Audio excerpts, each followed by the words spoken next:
Hello, my friends. Stephanie Barnard at the Stamps of Life, and I just want to say from the bottom of my heart, thank you so much for not only a wonderful year, but just a wonderful everything. We've had a wonderful, amazing year at 2019 at the Stamps of Life. We've had some bumps, we've had some bruises, but you know what? We're excited about 2020. And I just want to take this opportunity to say Merry, Merry Christmas to you and your family. Christmas is a very important time at our family.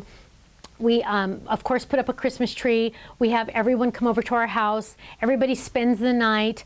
I'm not sure where everybody's going to sleep, but everybody's going to spend the night, and we're just going to wake up and have a wonderful Christmas morning. We go to church on Christmas Eve. We sing the carols. We do all that fun stuff.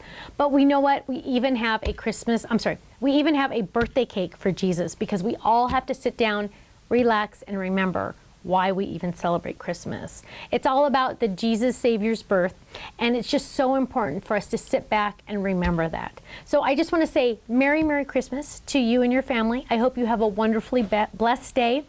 And I know we're going to be sitting back, relaxing, and hopefully having some Diet Coke and spending time and quality time with our family and friends. So again, Merry Christmas from our family to yours. Bye-bye.